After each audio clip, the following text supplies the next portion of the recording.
पाकिस्तानी सियासत में इस वक्त एक इंटरेस्टिंग पोजीशन यह है कि PMLN अपने आप को ख़ुद से उम्मीदवार बना के खड़ी है कि आइंदा इंतखाबात में, क्योंकि PTI की इस्टेब्लिशमेंट से लड़ाई हो चुकी है, तो बड़ी पार्टी के तौर पर वो पंजाब से सामने आएंगे।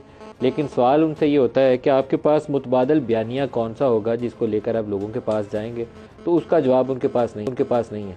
अपनी 16 माह की कारकर्दगी के ऊपर वो बहरहाल लोगों के पास PMLN जाने की पोजीशन में नहीं है। जिस कदर पाकिस्तान में महंगाई और बेरोज़गारी हुई, वो हमें रिसेंट जो रिपोर्ट्स आ रही हैं वर्ल्ड बैंक की और दूसरी, उनसे बड़ा खुला उसका इजहार होता है कि 40% पाकिस्तान की जो आबादी है वो गुर्बत से नीचे ज़िंदगी गुजार रही है। इतनी ज़्यादा महंगाई और बेरोज़गारी पाकिस्तान में हो चुकी है। आज एक BBC उर्दू ने खबर शाया की है कि बलूचिस्तान के बाज़ इलाकों के अंदर, और ये ख़बर पढ़ने के बाद शायद ही कोई शख्स होगा जिसको अल्लाह से फ़ौरन तौबा नहीं करनी चाहिए, बेटियां बेच रहे हैं लोग ज़िंदगियां बचाने की खातिर। 10 साल की बेटी 3 लाख से 5 लाख, ये आप ख़बर अगर पढ़ें कि पाकिस्तान के किसी इलाके के अंदर ये वाक़या हो रहा है, तो पाकिस्तान के अंदर ये वाक़यात हो रहे हैं। तो इस कारकर्दगी के ऊपर कौन सी जमात होगी जो PDM की हो या PTI की हो, सारों को शामिल कर लें, क्योंकि इकनॉमिक मैस में सारों ने हिस्सा डाला है। कौन सी ऐसी पार्टी है जो इसको लेकर लोगों के पास वोट मांगने जाएगी? पत्थर तो पड़ सकते हैं इसके ऊपर, वोट नहीं मिल सकते इसके ऊपर। तो इसके ऊपर एक आपको पॉलिटिकल बयानिया भी चाहिए, सियासी बयानिया क्या होगा, लोगों को क्या बताएंगे। तो नून लीग ने एक बयानिया दिया, नवाज़ शरीफ ने, क्योंकि इमरान खान ने जनरल बाजवा को मीर जाफ़र, मीर सादक और पता नहीं क्या कुछ कह के और एंटी अमेरिकनिज़म के ऊपर और एंटी इस्टेब्लिशमेंट के ऊपर काफ़ी ज़्यादा एक पॉलिटिकल माइलेज हासिल किया। नवाज़ शरीफ ने जनरल बाजवा का नाम लिया, जनरल फैज़ का नाम लिया, इजाज़ुल हसन का नाम लिया, साकिब निसार का नाम लिया और कुछ और जजों का नाम लिया कि इनको कुटहरे में लेकर आएंगे। लेकिन वो एक ही बयान ने पूरी PMLN को हिला के रख दिया और शहबाज शरीफ को 24 घंटे भी पाकिस्तानी ज़मीन पर कदम रखने का मौका नहीं मिला। अगले जहाज़ पर ही बिठा के वापस भेजा गया कि जाओ बड़े भाई को समझाओ कि सियासत करनी है, तो फिर वो मुशर्रफ वाला वाक़या जहन में रखो। और शायद उनकी जमात के अंदर पहले भी 2 स्कूल ऑफ थाट्स मौजूद हैं। एक नहीं चाहता कि इस्टेब्लिशमेंट से टकराव का रास्ता अपनाया जाए, और अभी बड़ी मुश्किल से जो मौजूदा आर्मी चीफ है उनके साथ बड़े मियाँ साहब के कहा जाता है कि रिलेशनशिप अच्छे हैं, दोनों के एक दूसरे के साथ रिलेशनशिप अच्छे हैं, तो उसमें बिला वजह का बिगाड़ क्यों पैदा करने की कोशिश कर रहे हैं? अगर इसको छोड़ देंगे तो क्या लेकर जाएंगे लोगों के पास, क्या नारा मारेंगे? ये एक बड़ा सवाल है। शायद सियासी लोगों को इसके ऊपर आसानी के साथ कोई नया बयानिया घड़ने में कोई मोहलत जल्दी मिल ना पाए, क्योंकि इंतखाबात अगर जनवरी में ही होते हैं, जनवरी के आखिर में या फरवरी में होते हैं, तो मुद्दत बहुत थोड़ी है। इसमें ना महंगाई बदलने वाली है, गो के आपकी जो एक्सचेंज रेट है रुपये डॉलर जो पैरिटी है, रुपया तगड़ा हुआ है फ़ौज की उन कोशिशों के सबब जो वो आजकल डंडा थोड़ा सा लोगों को दिखा रहे हैं कि जिसने स्मगलिंग की, जिसने डॉलर ख़रीदे और स्मगल किए, उसको ये डंडा है, हम पकड़ के उसका कारोबार बंद करेंगे या उसको अंदर बंद कर देंगे। जो भी स्मगलिंग में मुलवस हुआ, सिर्फ उससे फ़र्क पड़ा है। अभी इनफ्लोज आपके शुरू नहीं हुए, तो इसको सस्टेन अगर आपने करना है रुपये की ताकत को, तो आपको इनफ्लोज चाहिए डॉलर में, ताकि रुपया आए 250 पे। फिर एक ऐसा सियासी बयानिया बनाने के लिए इस्टेब्लिशमेंट भी मदद कर सकती है उनकी, और PMLN भी क्लेम कर सकती है कुछ, उसके बगैर कुछ नहीं क्लेम कर सकते। तो आज के प्रोग्राम में हम इसी टॉपिक को लेकर प्रोग्राम का आगाज़ करेंगे। जो मेहमान के साथ पलवशा खान है पाकिस्तान पीपल्स पार्टी से, शुएब शाहीन साहब हैं PTI से, और डॉक्टर तारिक फजल चौधरी साहब हैं PMLN से। सबको खुश आमदीद कहूँगा। आज एक दो वेलकम डेवलपमेंट्स हैं, मैं प्रोग्राम में पहले उसको कह के आगे जाना चाहूँगा। मैंने प्रोग्राम में बेशुमार दफ़ा यहाँ इमरान रियाज के लिए आवाज़ उठाई है, तो आज एक खुदा का शुक्र है कि उसको 4 माह के बाद वो घर अपने वापस आ गया। ये एक इंतहाई नाखुशगवार वाक़या पाकिस्तानी तारीख़ का कि कोई जर्नलिस्ट पाकिस्तानी ज़मीन से गायब हो जाए, और 4 माह के बाद कैसे और कहाँ से बाजियाब हुआ है उसकी भी तफसील नहीं है। लेकिन जैसे भी हुआ है, ज़िंदा सलामत देख के उसको तसल्ली हुई है कि घर वालों के पास आ गया। कुछ पीटीआई के वर्कर्स के ऊपर भी कुछ ख़वातीन के नाम आ रहे हैं कि उनके कुछ की खबर पहले चली कि रिहाई मिल रही है, कुछ का आया कि उनको गिरफ़्तार कर लिया गया, लेकिन उसके ऊपर भी रियासत को माफ़ करने की पॉलिसी अपनानी चाहिए और मामला आगे चलना चाहिए। एक और जर्नलिस्ट खालिद जमील, उनको उनकी ट्वीट के ऊपर उठा लिया गया।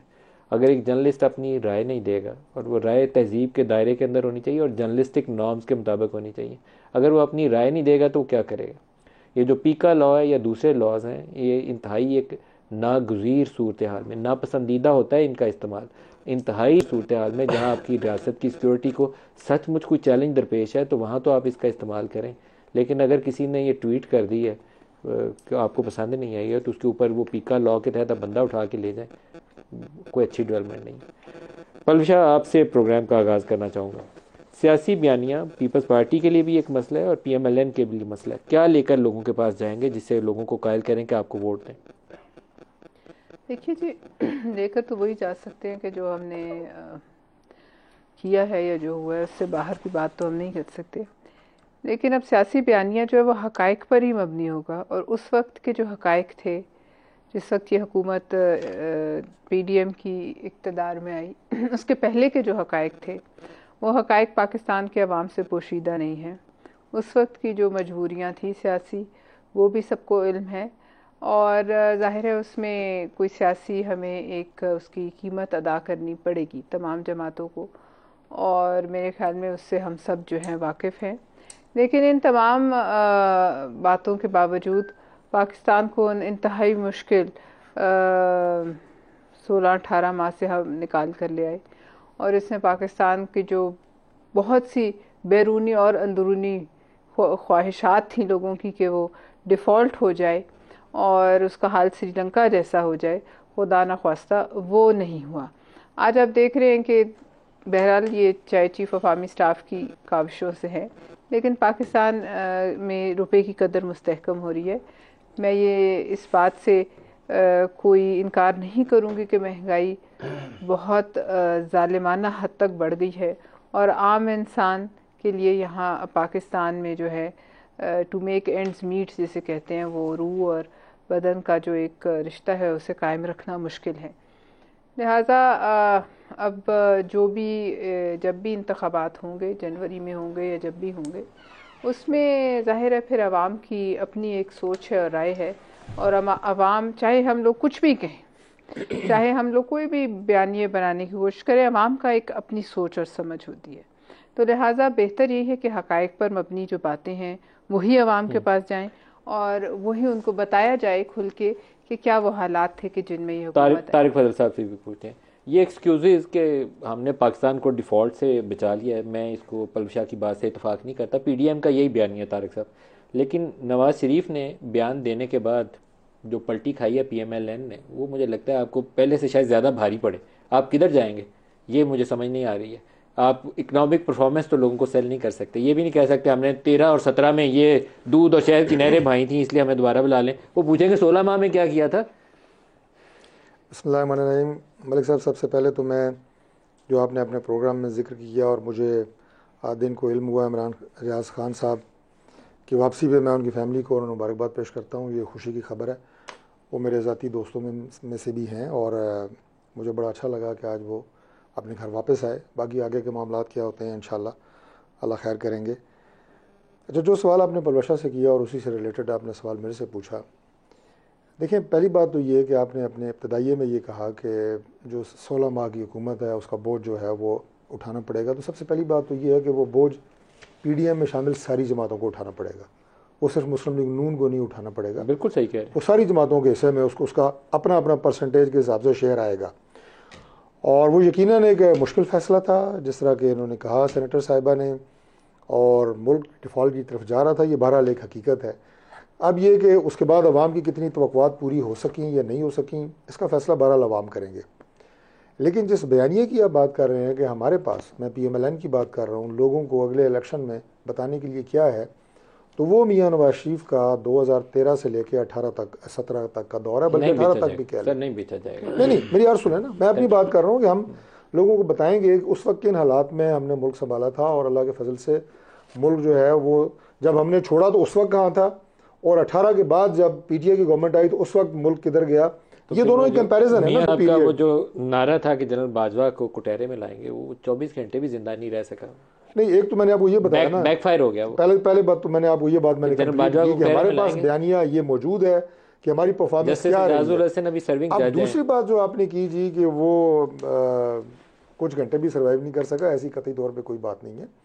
मियां नवाज शरीफ साहब की तारीख दी गई है वो हतमी है, उस पर वापस आ रहे हैं। जरा दोहरा के बता दें कि हम जनरल बाजवा को कटहरे में लाएंगे। चलाइएगा जरा प्रोड्यूसर, ब्रेकिंग न्यूज़ चलाइएगा, तारिक साहब क्या कहते हैं, चलाइएगा जरा। नहीं, जनरल बाजवा को कटहरे में लाएंगे या नहीं लाएंगे, पहले इक़्तिदार में तो है ना, ये तो सारी बातें बात नहीं है। ये वापसी का रास्ता देखा आपने, गोल गोल सियासी लोगों का कमाल ये है, सियासी लोगों का कमाल ही किसी वक्त भी गोल गोल घूम जाते हैं। बिल्कुल गोल नहीं घूम रहे। देखिए बात ही होती है मलिक साहब, टांगा आपने देखा है कभी? उसमें घोड़ा आगे होता है ना, टांगा पीछे होता है। आप कह रहे हैं टांगा आगे करो घोड़ा पीछे करो, इस तरह नहीं होता। क्या कोशिश की थी मियां साहब ने? टांगा आगे, मियां साहब ने ये बात जो अभी जिस बयान का आप हवाला दे रहे हैं, मियां साहब ने तो ये बात, अब मुझे वो एग्जैक्ट डेट शायद मैं भूल गया हूँ, गुजरांवाला के जलसे में भी कही थी कि गुजरांवाला में जो हालात हैं 2018 के इलेक्शन में जो कुछ हुआ है, जनरल फैज हमीद साहब, जनरल कमर जावेद बाजवा साहब, आप उम्मीदवार हैं, बार बार कहा था। ये नहीं था कहा कि मैंने जनरल बाजवा आपको कटहरे में लाना है। ये अब कहा आपने? कटहरे शहरी की बात जो है वो नहीं कही। मेरा ख्याल आपने उसको काफी उस पे वजन दिया हुआ है, करेक्शन करिएगा जी, कटहरे वाली बात पे ज्यादा वजन दे दिया मैंने। लेकिन मैं ब्रेकिंग चलानी है मुल्क के जो हालात 2018 से ऑनवर्ड्स रहे हैं उसके जो जिम्मेदार है कम से कम कौम को पता होना चाहिए। और वैसे नाम ले उसका, नहीं मुझे नहीं पता, नाम ले कौन? मैं आपको बताया कि मियां साहब ने वो नाम तो 2018 अपना गुजरांवाला के जलसे में ले दिए। कौन है मुल्क अब कौन सी ऐसी नई बात हो गई है? मुल्क इन हालात का जिम्मेदार कौन है सर? जिन्होंने मियां नवाज शरीफ साहब को एक इंतहाई मुतनाज़ा और गैर कानूनी फैसले में, जैसे शोएब शाहीन साहब भी कानूनी नहीं कह सकते, उसके नतीजे में मियां साहब को इक़्तिदार से निकाला।